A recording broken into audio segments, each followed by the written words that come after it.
लोकसभा चुनाव 2024 के लिए उत्तर प्रदेश से लेकर राजधानी दिल्ली तक, राजधानी दिल्ली से लेकर बिहार के साथ साथ बाकी के अन्य राज्यों में एक बड़ा दांव लगाती हुई देखी गई है बहुजन समाज पार्टी की सुप्रीमो मायावती ने बतौर उत्तराधिकारी वहीं नेशनल कोऑर्डिनेटर के पद पर अपने भतीजे आकाश आनंद को भी बैठा दिया। लेकिन मायावती की किस्मत कहीं ना कहीं साथ देती हुई नजर नहीं आई। दरअसल आपको बता दें कि आकाश आनंद ने जिस तरह से जनसभा को संबोधित करते हुए विपक्षी दलों पर हमला बोला, वह हमला उन पर भारी पड़ता हुआ नजर आया। आकाश आनंद को उत्तराधिकारी और नेशनल कोऑर्डिनेटर के पद से मायावती को हटाना ही पड़ा।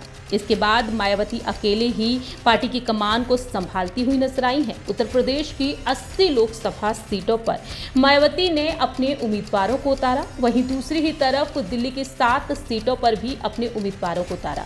इसके अलावा अन्य राज्यों में भी मायावती ने अपने उम्मीदवारों को आगे किया।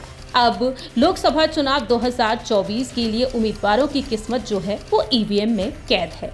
कौन किस सीट पर जीत हासिल कर रहा है, केंद्र में किसकी सरकार आ रही है, 4 जून को नतीजे घोषित हो जाने के बाद तस्वीरें साफ हो ही जाएंगी।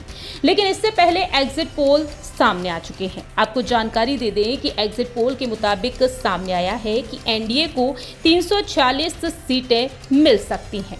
अकेले बीजेपी तकरीबन 311 सीट जीत सकती है। वहीं दूसरी ही तरफ इंडिया अलायंस को 162 सीटें मिल सकती हैं। बात की जाए यूपी की सियासत के बारे में, उत्तर प्रदेश में 80 लोकसभा सीटें हैं और इन 80 लोकसभा सीटों में से 62 सीटों पर जीत हासिल कर सकती है बीजेपी। सपा और कांग्रेस का गठबंधन भी यहां पर फायदा उठाता हुआ नजर आ रहा है, लेकिन सबसे ज्यादा घाटा होने का अनुमान है वो है बहुजन समाज पार्टी को। 2019 के लोकसभा चुनाव में बसपा यहां पर 10 सीटों पर जीत हासिल की, वहीं इस बार इसके खाते में एक भी सीट नहीं आने के अनुमान है, यानी कि यूपी से लोकसभा में बसपा का एक भी सांसद नहीं होगा। एग्जिट पोल के आंकड़ों से साफ हुआ है कि मायावती को अकेले लड़ना महंगा पड़ा है। चुनाव से पहले ही मायावती ने साफ कर दिया था कि वो इस बार किसी के साथ नहीं जा रही हैं। उनका ये फैसला पार्टी के लिए घातक साबित होता हुआ नजर आ रहा है। 2019 में 5 सीटों पर समाजवादी पार्टी ने जीत हासिल की थी, वहीं बसपा ने 10 सीटों पर। सपा और बसपा का गठबंधन रहा था यूपी की सियासत में उस वक्त, लेकिन इस बार मायावती की पार्टी एक भी सीट पर जीत हासिल करती हुई नजर नहीं आ रही है। इससे समझ सकते हैं कि मायावती को कितना भारी नुकसान होता हुआ नजर आ सकता है।